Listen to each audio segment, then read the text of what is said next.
Go with Presiding Commissioner Darrell Okay. Skiles. And Darrell, good morning. good morning. Good Welcome morning. to KSMO. Beautiful frosty morning out there. Oh, Fall it is here, isn't was. it? Yes, and we had 27 degrees That's in what here, we so had.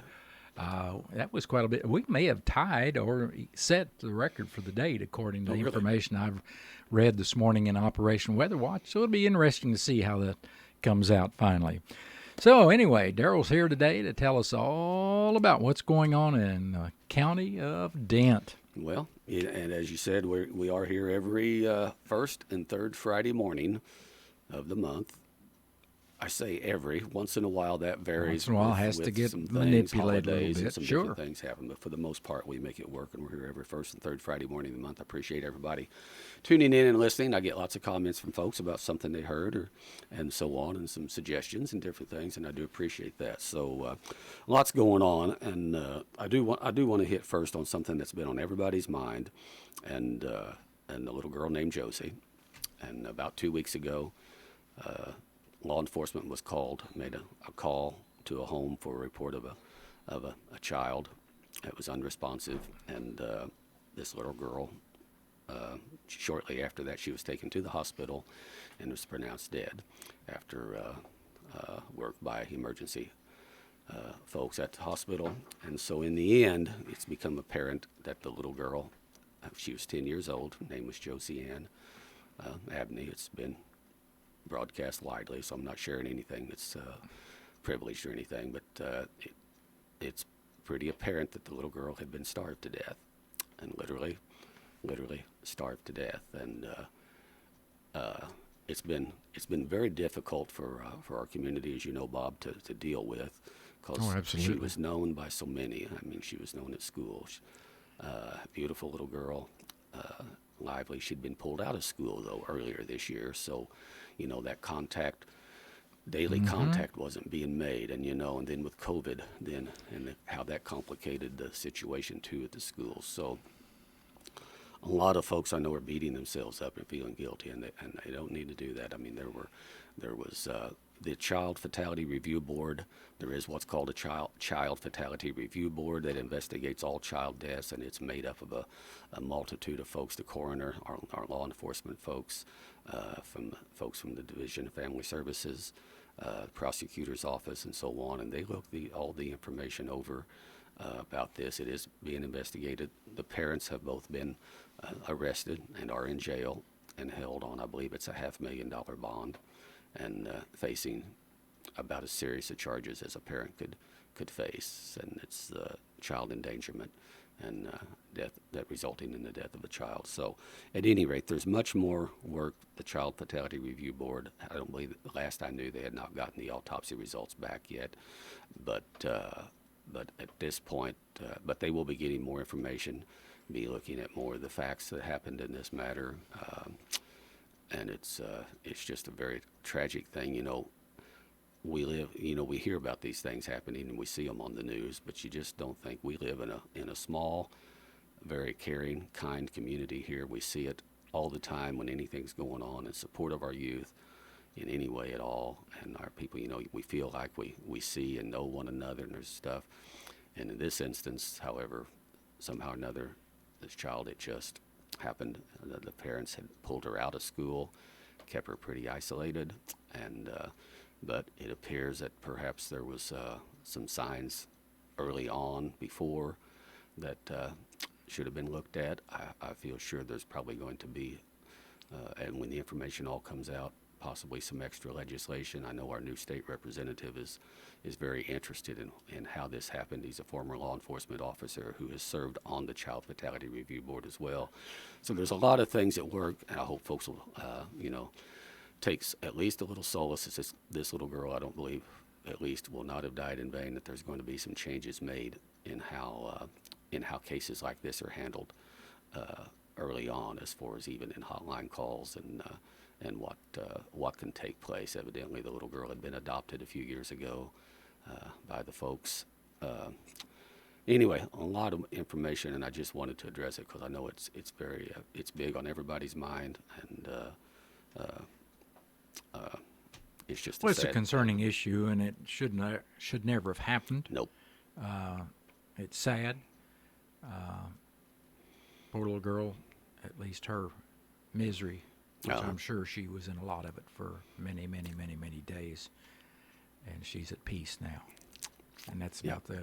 that's the only solace in the whole thing, I think, is to consider that and go on and try to do things that avoid it in the future. Not that we're going to avoid all of them, but if we can avoid one that shouldn't have happened, like this one happened, then there's been a little bit of success to it. Well, So, and and I've thought about it. There's for many years back in the '90s. At that time, First Lady Hillary Clinton wrote a book.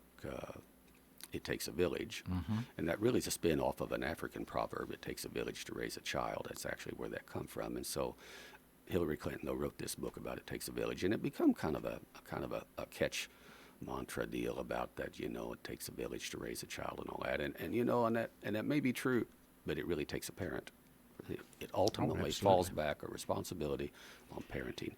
But if we see a child, the village, I mean, like I said, we are a very close-knit, kind, loving village, but it still takes that parent to raise a child. Now, but it does reinforce to all of us if we see something that appears that a child isn't being, or that a child is being abused or neglected, say something to the proper authorities where that can be followed up, and then insist on finding out if it was even too. But like I say, there's going to be some things come out of this that I think may very well help prevent another child from ever suffering things like well, we like this certainly child hope did. so. So, anyway, don't want to start the program off on a downer, but I know Well, something's you'll out get there. to some positives, I'm sure. Yeah, yep, we sure will. So at any rate, folks, there will be a lot more information coming out on that here as we go along. Okay, moving on. I do want to mention there's a lot of different things that have been going on in the county, though. Road and Bridge, for the Road and Bridge Department, it's been dry, Bob, extremely dry. Yes.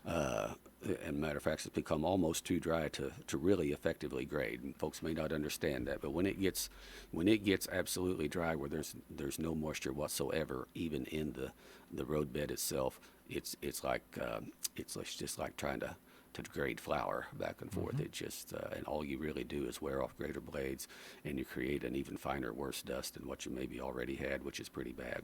So at any rate, but the crews still have been busy working on ditches, doing and adding material to some of our roads, and they've been working on a couple of low water crossings, a low water crossing on County Road 6580, and also on County Roads 3180, and been cleaning out culverts, installing some new culverts.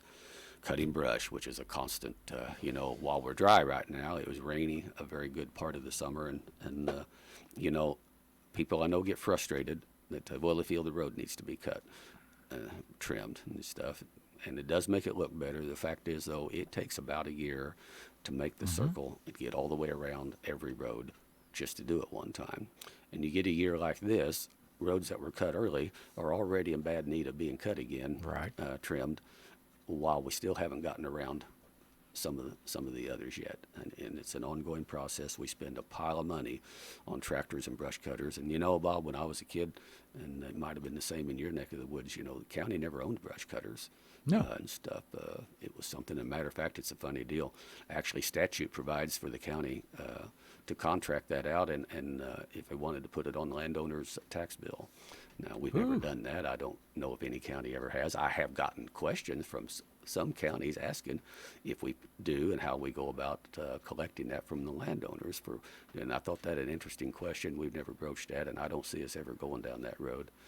I don't see us ever going down that road and staying in office another term, that's for sure. But at any rate, we do spend a lot of money, though, and we do it for two reasons. Number one, because it does look better. It's a safety issue also with the intersections and around the curves and things, so people can see better. But it also helps the grader operators and things, helps the county as far as even in maintaining the road and being able to get to the ditch and so on. It's pretty hard to maintain a ditch or maintain the road at all, even if it's all growed over and stuff's falling over on it. So it's a challenge, and but we do keep after it. And if somebody's concerned that we're skipping their road for a reason. It's really not. It's just a matter of trying to get around to the worst and keep going and do it. And we got about 650 miles of road. You try to do both sides. That's over 1,200 miles of road to try to do. And it's also a benefit to the school districts Yes. because of the buses traveling. And again, it's that safety issue comes into place. And we have so many hilltops on our county roads. If Yes. the sides are overgrown and that school bus has to be to the center of the road, it's a dangerous potential is what's in place there. So it's necessary, definitely. Absolutely.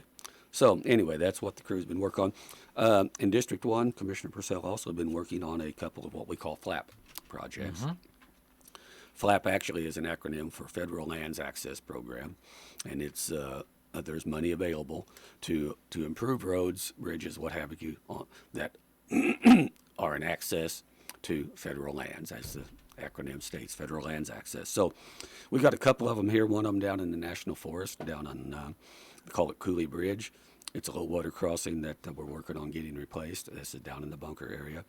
And then also, if you go down YY and you're going to go down to Tanvat, it turns the gravel road. It turns to gravel, state maintenance in, turns to gravel, goes down the hill, down to Tanvat. It's always for years, but a very difficult road to maintain. Rough, gets a lot of traffic, so we have a flat project work ongoing on that to asphalt that road down to Tanvat. It'd be wonderful at some time if we could asphalt it on from Tanvat, Sure. right on around to the backside into the back of Montauk, but that'll be a whole separate issue and battle to work on. But at any rate, those two projects are in the works, and there's a lot of paperwork involved in the timeliness. You got to get an engineer, so Great Rivers Engineering will be working with us on that. We approved the worksheets on both of those projects this week. We're really waiting on the Missouri the Transportation Commission. It goes through them as well, but these are federal dollars. But at any rate, that process is moving along. But those projects actually will be pretty well done this coming year. But this is all a process of getting the paperwork done. I would mention, as far as in regard to the road and bridge, we also did advertise, put out for bids. The county would like to buy a used 1/2 or 3/4 ton pickup, 4x4 pickup for the road and bridge department, somewhere around a 2009 to 2017 model year. We buy used pickups all the time for the road and bridge department. It works out good, and so if somebody would have a good used 1/2, 3/4 ton, it can be regular cab, extended or crew cab, what have you, and it can be a 1/2 or 3/4 ton. Would prefer a gas motor in this particular type of application, but could consider diesel, I guess. But at any rate, if somebody had one like that, we are accepting taking bids for somebody who's wanting to sell one, and those bids are due by 10 a.m. November the 9th at the county clerk's office, and we probably will open them at that time, but at any rate, they are due by 10 a.m. November 9th. Does that have to be a 4x4? Four-wheel drive. Does have to be four-wheel drive. You may have said that, and I may have missed I it. think I did, but I don't know. Maybe I might have skipped that part too. But yes, it needs to be a 4x4, can be 1/2 or 3/4 ton. So somewhere in this range of 2009, 17. If you got one that's even a little older, it's just a plum cream puff and low miles, well, send it in anyway. You never know. We'll take cream puffs. Yeah, we'll take cream puff and You take bet. it over the Dent County roads and You bet. see what it winds up being. Yeah, that's right. That's right. So anyway, connected with roads, though, every year, the Transportation Advisory Committee, as you know, Bob serves, I think, as an alternate. I do. On that. Transportation Advisory Committee, that's a subcommittee of Merrimack Regional Planning Commission. Every year in December, one of the things we do is we prioritize the various highway needs across our region just to give, there's nothing concrete comes with this, but it gives MoDOT a little better guidance and information about what are some of the important things that we see that need to be addressed in our MRPC region. And so part of the process of doing that is Bonnie Prigge from MRPC and Ann Friend, one of the staff folks from MRPC, to go around every county every fall and sit down and visit with the commission and the TAC members about what we see as transportation. And when I say transportation needs, we're talking about state highways, MoDOT highways. Preston Kramer, the MoDOT area engineer, sits in on that meeting, usually either live. This time he was on the telephone with us as we looked at what our various needs that have been identified. We got a long list of various projects that are sitting there. Some of them actually have already been put in the state transportation improvement program and are going to be done, so we don't worry about those. But at any rate,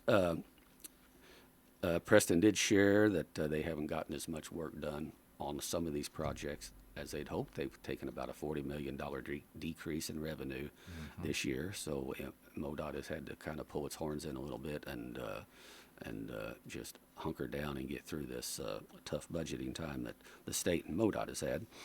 But at any rate, we looked at our needs, and we done this last year, and really what we came up with was pretty much staying pat with the same ones that we'd identified last year, with probably our biggest one being the replacement of the bridge over Gladden Creek on Highway 19 south of Salem, at what they call the Standing Rock Bridge. That bridge was built in 1924. Structurally, it's really not too bad still, but the problem is just the narrowness of the bridge, the sight line. You're coming down, if you're going south, as you know, you're going down the hill and around the curve, and there's a lot of log trucks coming back and forth, a lot of trailers with horses and camping rigs going down that. Echo Bluff State Park has created a lot of additional traffic, and it's just a traffic and a safety concerns issue of getting that bridge replaced. But the age is factoring in too. It's getting very marginal. To get to that point, yeah. So that one remains still at this point probably our biggest one here in the county. A second one though that we've got is actually here in town, and it's at the Highway 19 and Roosevelt intersection here, just on the south edge of town. And as you know, Roosevelt goes on down to the school, and so there's a lot of traffic there turning in and out of cars going every morning, every afternoon, going down to the school. It's right there on the crest of a hill. The sight line is kind of rough, and I mean there's also kids crossing there, walking down there to school and things. So it's just a deal that we'd like for MoDOT and the city would like to collaborate together to see if there isn't some solutions or some things that could be done to help make that intersection a little safer for traffic going back and forth. And then we actually have got, every year we kind of have a tie for what would be we try to identify our three top. We really have kind of a tie for third. Another one of it on the bridges that tie or projects that tie would be we feel like we need a new Highway 32 bridge over Huzaw Creek out at Boss. That's another old bridge. It's actually an interesting thing because it's built on a curve in the road, so the bridge itself even has a curve. And to look at it, it really looks rough. Structure-wise, it's not bad enough to qualify for MoDOT to just jump in and have to rip it out, but it's getting down there pretty tough. That's another one that was built in 1931. And it's rather narrow, not quite as narrow, I don't think, as the one on 19 South. But at any rate, that getting that bridge replaced really kind of ties then also with our need for a new low water crossing, our new bridge to replace the low water crossing on Highway TT at Sligo. Over Crooked Creek. That's a low water crossing, Crooked Creek. You get a 3-inch rain, Crooked Creek's up, and then people are blocked in. And they're cut off. Pretty tough way to get out. Yeah. And there's a big chunk of Crawford County people may not realize of residents that actually access Highway 19 via that road. So that one remains on the deal, and we pretty well know though from what MoDOT said that one there, the cost there is it's about $750,000 bridge it would take to put in place a regular bridge over that, and MoDOT just simply doesn't have that money for a road. But if there's ever some additional funding, and they keep looking at that every year, how to fund MoDOT better, and maybe increase the fuels tax or whatever. And at one time on one of the proposals there on increasing it, that putting a new bridge in there was on the drawing board as to being one of the projects identified that they wanted to do if they got it. But that fell by the wayside, so it remains on our list of things to look at. So, and again, what we'll do, as you know, Bob, in December, the three top priorities from all the counties will be placed up on a board. And we're still trying to figure out how to do that this year with the COVID issue and the social distancing and so on. But I think they're figuring we're going to find a different place to hold that meeting where we can spread everybody out, but still go through the process of prioritizing. Everybody then gets to I or you or somebody will get up and make a little speech about why these issues are so important to our county, what they are. Every county will do that, and then we go up there and then we rank them and we come up with a deal. So anyway, and that's an interesting process. I'll be be honest, you know, you get to visit with some of the other commissioners, and you make some deals with one another. You do. You know, and I'll bit help of you horse with trading. yours, and that's okay. That's the old saying: the world is governed by those who show up, and that's the absolute truth. So hopefully, we'll figure out a way that we can get everybody together and do this again. And anyway, we'll put those up. And, you know, we've been very fortunate. Last year when we ranked these, they ranked fairly high. They ranked up somewhere up internet media. They didn't rank as high as some of the others. And to be honest, there were some others that probably needed attention immediately worse than ours did, and I'm fine with that. So And that's the other thing, we do try to be objective yes, as we hear the analysis and explanation of traffic difficulties, transportation difficulties in other communities. And, safety needs. you know, if they've got a safety issue right by a school that hasn't been addressed, that needs to be addressed. Just like what Darrell mentioned on 19 South at Roosevelt. That's, you know, there's been crashes there. There's crashes not every month, but we've had some pretty bad crashes there. Unfortunately, at the date, I don't think there's been any fatalities, but still the injuries and property destruction's enough to warrant that needs some attention. So hopefully we can get MoDOT to address that with cooperation between MoDOT and the city. Right. Yep. So we'll be taking a look at those some more in December.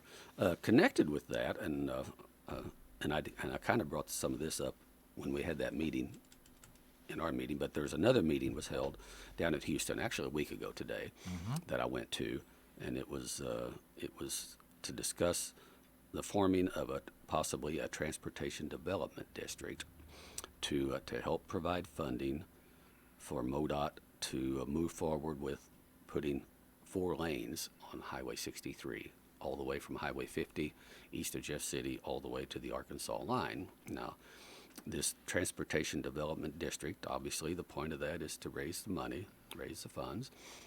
What we'd be looking at typically, what happens in these is there's these counties all together vote to pass a tax for themselves, on themselves, and that money goes into a special fund to be used strictly for those identified highway project. I think it happened up in North Missouri, up on Highway 36, up in that That's area. right. Part of 63, I think, actually was 4-laned or improved, up going up towards either Moberly or Kirksville or somewhere up in that general area. I forget where, but at any rate, you get the gist of it. So they're looking at possibly forming a transportation district to help get that done. Dent County would not be a part of that, so don't anybody get worried that we're going to add another tax for that. The counties that would be a part of that would be going from the north. The northern end of it would be Osage County, down to Marys County, then Phelps County, Texas County, Howell County, and then Oregon County. 63 goes through that one corner of Oregon County. Yeah, that's true. So, at any rate, and there's already been a lot of preliminary work done. Actually, folks may not realize, I think MoDOT actually already has enough right-of-way. If they move forward, I think they have enough right-of-way to go ahead and 4-lane 63 going north of Rolla up to the Marys County line, if I remember right, or pretty close to it. But at any rate, they've also done the studies, environmental studies, and all kinds of different things on how the right-of-way would run if they did do that 4-lane project. They're looking at bypasses around, to bring a bypass around Westphalia, around Freeburg, also around Vienna, and then also finally there at Rolla. And the bypass around Rolla has been a topic on the drawing board for some time, just how and where to do it. Now, I understand MoDOT years ago done a study of how and where a bypass could be done, and it was determined from that study that a bypass couldn't come around this side of Rolla, that it was going to have to come around the west side of Rolla somehow. So the last thing we've heard is that if and when, and this is the reason I'm going to the meeting over at Houston, because my major concern in this is if and when it does, there will be a bypass included in that plan for Rolla. And at any rate, the last deal that I've heard is the plan would be for Highway 63. Now, people, I'm not exaggerating here because it's going to sound ridiculous, I think. It does to me anyway. But the plan would be for Highway 63 to dump onto I-44. And if you were coming from the north, Highway 63 would join I-44, and 63 would then go out west of Rolla for a little ways on I-44. An entire new interchange would be built out there west, and then 63 come off at that point, and then swing on around on that west and south side of Rolla and join back up with 63 south. Now, my argument has been, my argument from a purely selfish standpoint for Dent County, Highway 72 is like a lifeline, aorta, you might say, for Dent County. We have hundreds of trucks. I don't know how many trucks come in I and don't know. out. Gary Brown did a research on that one time, and I have the number written down someplace how many trucks, but it's in the hundreds, like you said. Yes, and that was years ago. It was. And it's more now. And we need better access to direct access to 63, and in particular, though, to I-44. So my argument has always been, first of all, it almost seems insane to me that you're going to dump Highway 63 onto I-44 and take it out west. And my argument has been, come off of 63 north of Rolla, swing around the east side of Rolla, swing across 72 and join back up with 63 on the south side of Rolla. And then that way that would give us better access to 63 as well as better direct access to I-44. Now, some over there in Phelps County, Rolla folks say, "Oh, we've addressed the 72 problem with the 72 extension." To which I say, well, that's baloney. You're still dragging all these tractor trailers through 5 stoplights, 2 roundabouts to even get close to I-44, and that's not an acceptable solution to the access problem there. So, at any rate, I'll be honest. I don't know that in my lifetime we'll probably ever see the 4-laning of Highway 63, but you never know. I think there are some counties that probably would go for doing this. To be honest, the biggest part of the problem is Rolla to Jefferson City. I think it might be a tough sell in Texas County. They're fairly satisfied with what they've got for Highway 63. They may end up having to compromise and say, how about if we just got Highway 63 improved along the routes that they've identified, and to something that would look a little bit like it is this side of Houston and on down, where you've got some nice long straightaways, turning, passing lanes, and so on. That would solve a lot. But at any rate, I don't know that all the counties that I mentioned there, of those 7 counties, some of them I don't think are really all that enthused about the prospect. When you think about Howell County, 63 is pretty good. I mean, 63 is 4-lane going down 60 to Willow Springs, and then cuts off, and it's 4-lane, I think, about all the way into West Plains there from the north side. It is all the way. And then you get on the south side of West Plains is where it goes back to 2, and then on down. So, are the people of Howell County going to vote a 1-cent sales tax? They've showed the figures. A 1-cent sales tax in those counties that would be looking at it would generate about $27 million a year for them. They're looking at this project costing between $500 and $750 million. And that's a pretty conservative estimate, I'd say. So it's a pretty ambitious project, but whatever. I can see at some point, though, whether the 4-laning thing ever happens, I can see, though, where something may end up getting done to put a bypass in of 63 there at Rolla. 63, where it comes through Rolla, is such a horrible bottleneck for the city, and they desperately need a bypass around that, regardless of whatever happens with the rest of that highway. So I will, as long as I'm on the commission, I'll continue to go to those things and bat for that. And I did mention when we had the meeting at in the county that we talked about earlier, when Bonnie and Ann was there, I said, when we put our priorities up, could we put up a priority that actually isn't even in Dent County, that it's in another county? And because I'd like to put that up there, that one of our priorities would be a bypass of 63 on the east side of Rolla. So I'm not sure what answer I got to that. That would be a little unusual. But are you saying Preston was pretty quiet, non-responsive? Well, yeah, no, I don't think he even weighed in at all on that. He did. So, but at any rate, but they know over at MRPC. That's my position on that, and if you don't toot your own horn, though, nobody's going to toot it for you. So, anyway, but I did want to mention that because that's something that's going on, and they're going to form a kind of a steering committee to see if there's enough interest in all the counties to move forward. There were representatives that we had. The presiding commissioner from Osage County was there, presiding commissioner from Marys County, the presiding commissioner and associate commissioner from Texas County was at that meeting. Interestingly enough, there were no commissioners from Phelps County there, nor any from Howell, nor were there any from Oregon County. So I'm not sure if that indicates anything in particular or not, but take from that what you will. So anyway, that was kind of how that went.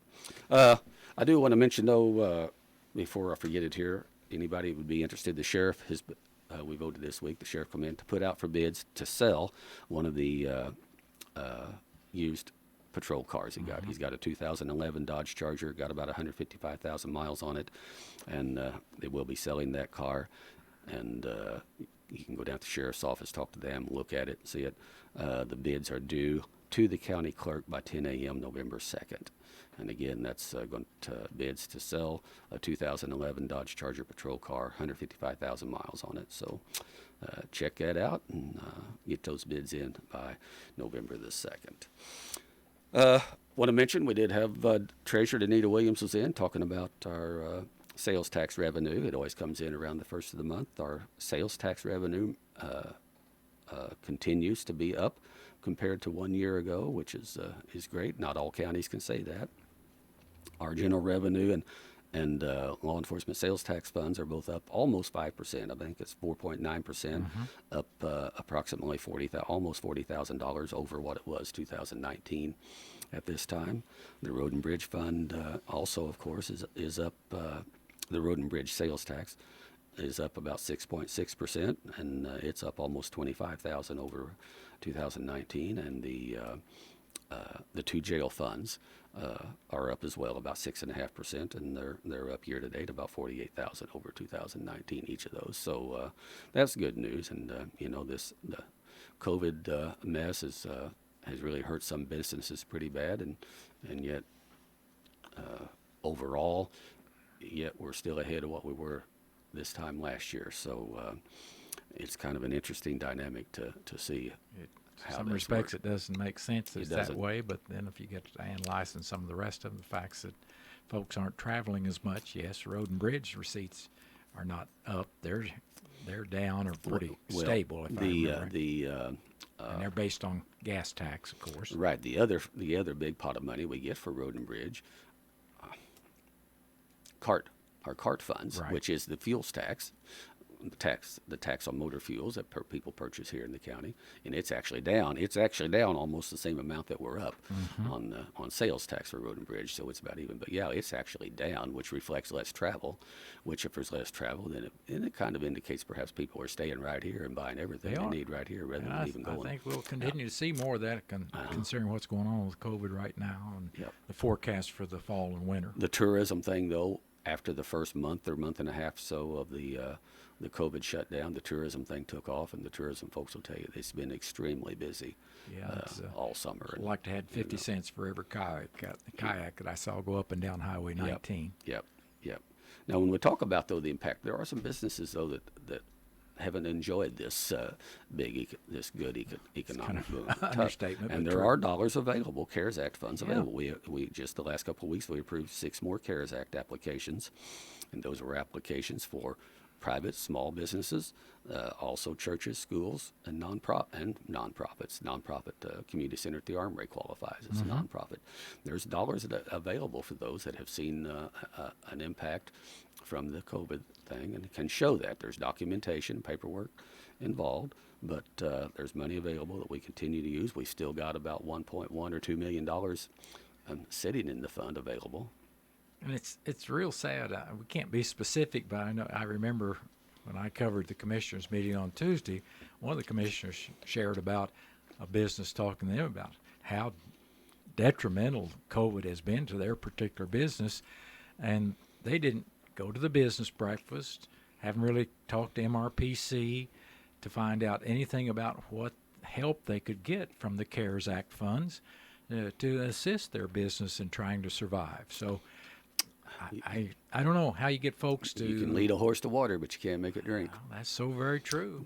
Those funds are available for small business up to $50,000. We've increased the amount that's available for each small business now. And again, you mentioned MRPC. MRPC is handling the administration of it. The funds are here, but MRPC is handling the administration and all the paperwork and application process. And they'll help you through it. They're not going to just look at your deal and just say, reject it. No, if for whatever there's problems with it, they'll point out what they are and what you need and help you through the process so you can get it. We want people to get it. But you've got to contact MRPC at 265-2993. Ask for Kelly Sink or Eva Voss, and they'll, if they can't take your call then, they will get back to you and share with them what you've got, what's going on, and they'll share with you what you need to do. And you can go online then. The application and everything is online. It's not that difficult.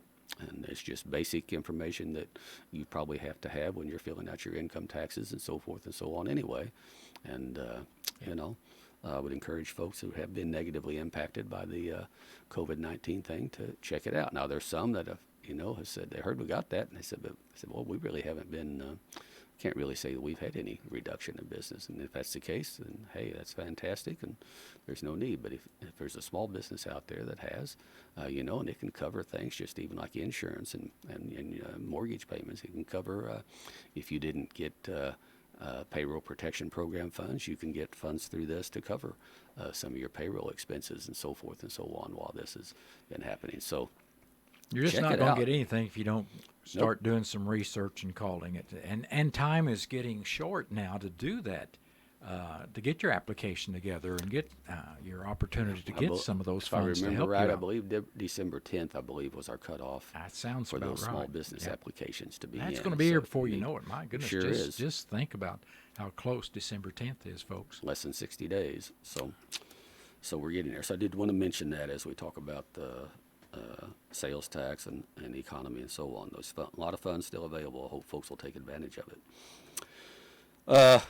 I would mention another meeting that I went to, and kind of a snapshot. We didn't have any applications from Dent County, but the Ozark River Solid Waste Management District did review 9 grant applications for solid waste reduction and recycling, and in our region.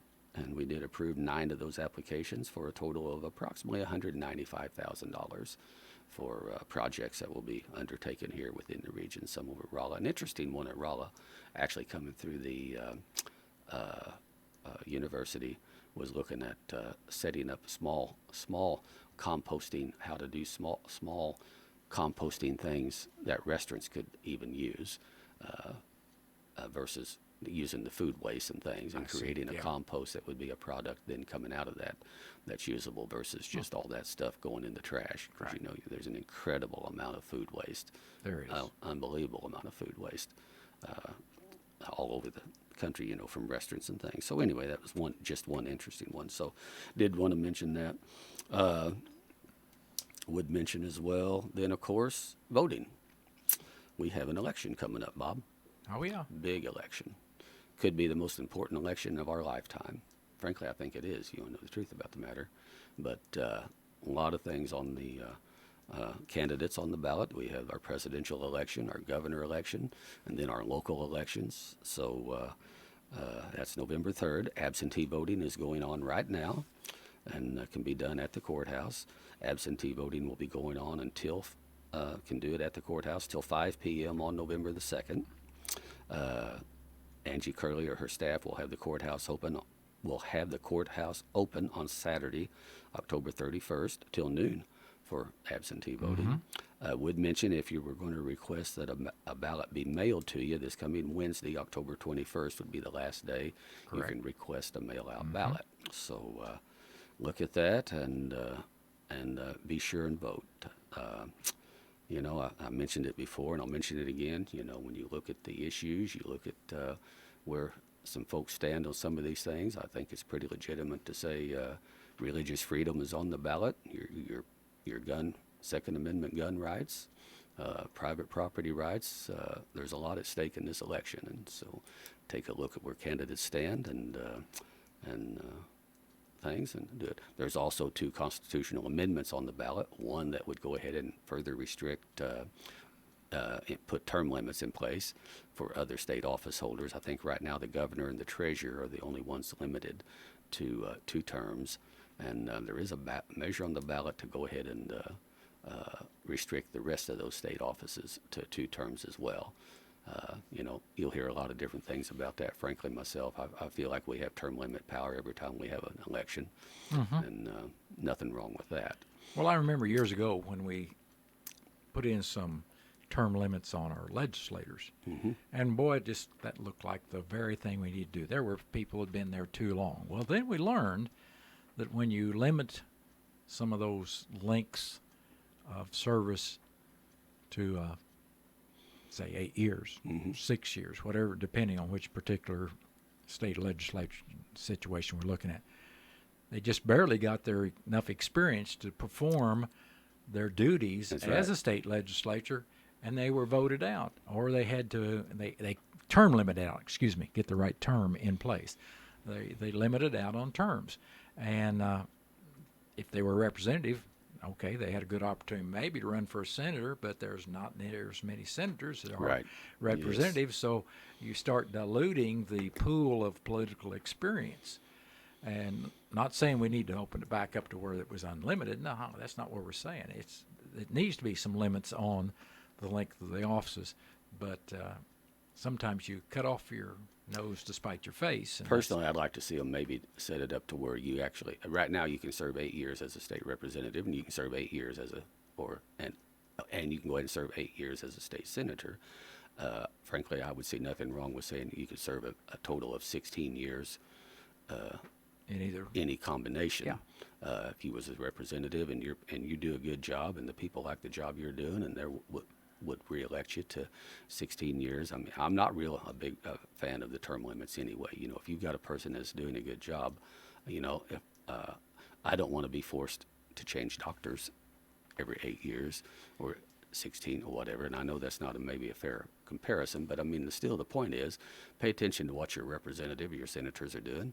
And, you know, there have been senators and people that were in office a long time, and you know what? They lost contact and they got beat, and they got beat by relative unknowns because it did. You know, I mean, there's ways of getting them out. Sure. In the regular election, that was in the days before term limits. I found it's kind of interesting on the term limits thing. What I found as we've talked about this even in some of our commission meetings at the state level and stuff, we said, you know, some that said they were for it, they said, but in hindsight, they realized they were for term limits because they wanted somebody else's legislator gone. And they didn't like somebody else's legislator that had been up there too long. They thought gave them trouble. So they were really tickled when that rascal had to leave, you know. And said, but and now as they look at it now, they find they've got their own, and they really like the great job they're doing. And in eight seems like a long time, but in 8 short years, then that one's gone. And you know, I'll tell you one that I think about is up the legislator from Marys County, Tom Lerner, and some may know him, but Tom's just an old farm boy out there. They called him Big Country. I don't know. Tom was probably about 6'5" or 6, and he's just about as country gets. But he got elected to go up to the state house there, and he provided all them with just good down home information and perspective about what was going on and how this affected folks there in the country, because that was his deal.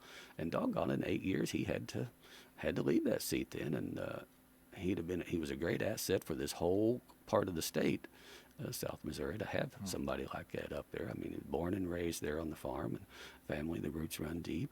He was not what you'd call, quote, a politician, and if you seen him in there, and a lot of times he'd have his boots and jeans and a sport coat, and that was, if you didn't like what you seen with Tom's what you got, and that's the way it was. But you know, and he was just out, and I see him occasionally quite a bit, and always enjoy visiting with him, and he shakes his head about the things he sees and hears going on in Jeff City and stuff. So at any rate, there is one of the amendments on the ballot would limit all the other state office holders to the same 2-term limit.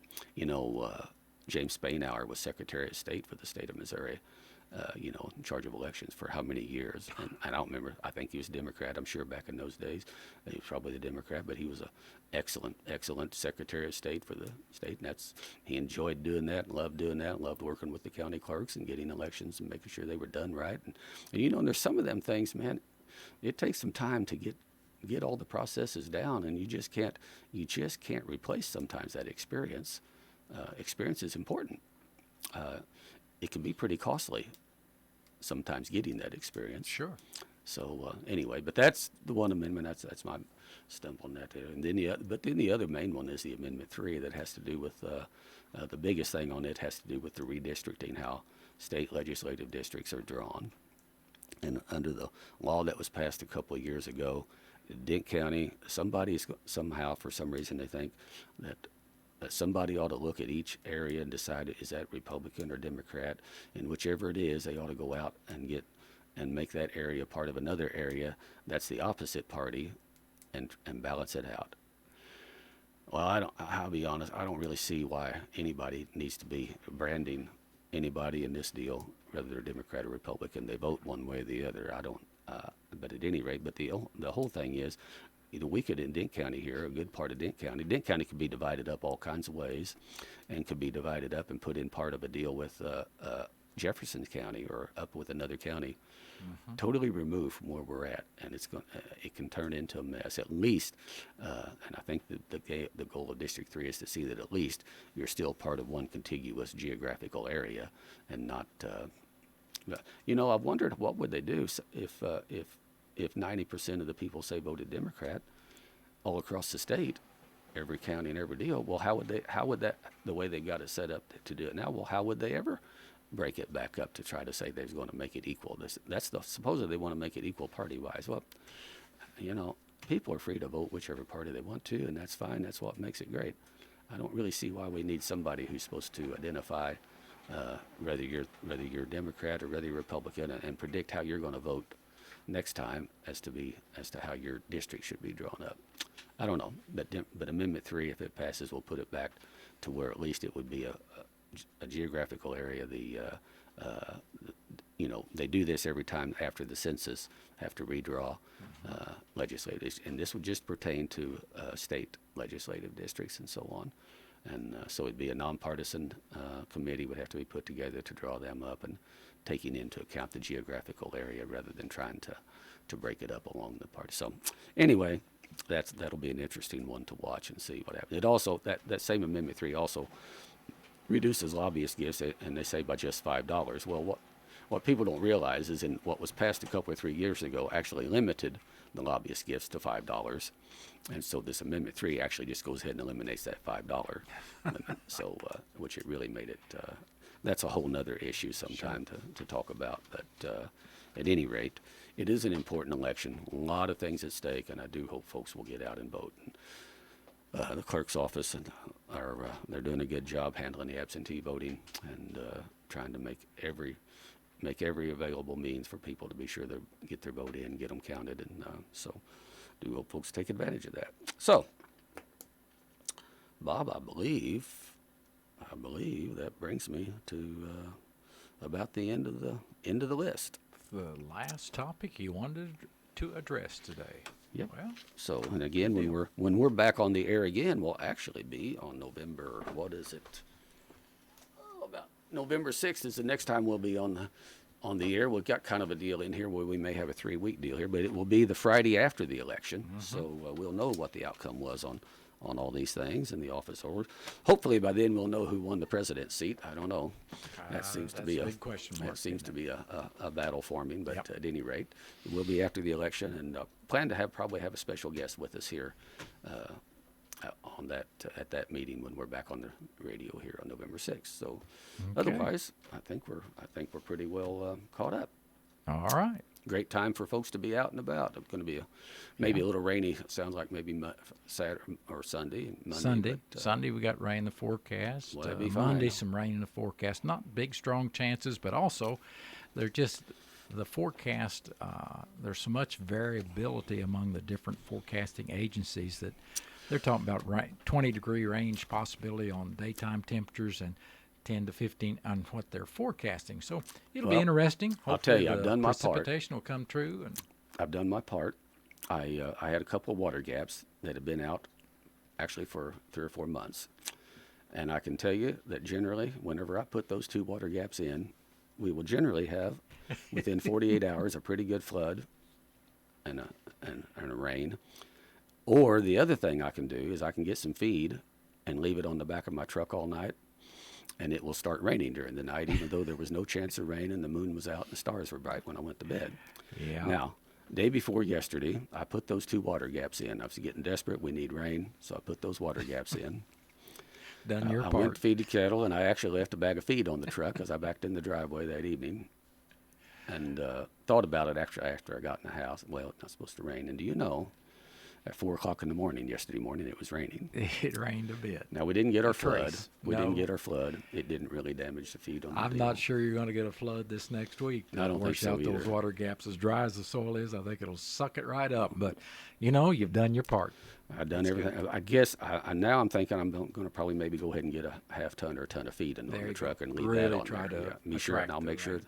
this feed was in plastic bags, but I think maybe if I get some in paper bags, maybe that will do the trick. I don't know, but at any rate, All it's cool. right. We'll get some rain sometime. But We but I will. do want to caution people: it is so dry. Be very careful on outside burning. We could Absolutely. really have a fire get away. Don't need to be We've been burning. It's lucky. that simple. And we Okay. are under fire watch and tomorrow. Uh-huh. So it's going to, that's when the big day is in terms of danger for fire. Well, Darrell has been here for his, I guess, second of this month, second presentation. He'll decide whether he wants to sandwich in another one this month, since we do end on the 31st. Friday the 30th being the last day. We'll be back here the first Friday First, in November. for sure, that after the election he'll Yep. be here. Darrell's time on air this morning is paid for by Darrell. No county funds, no public funds are utilized in this presentation. It's strictly his cost, his expense. So, Darrell, it's been a pleasure being with you. Thank you. Take care. Thank you, Bob. I appreciate the opportunity. I appreciate the folks listening. And again, we will be back first Friday in November. And I do, again, appreciate the opportunity. And until we're back here again, I hope everyone will be safe, happy, healthy, and God bless each and every one of you.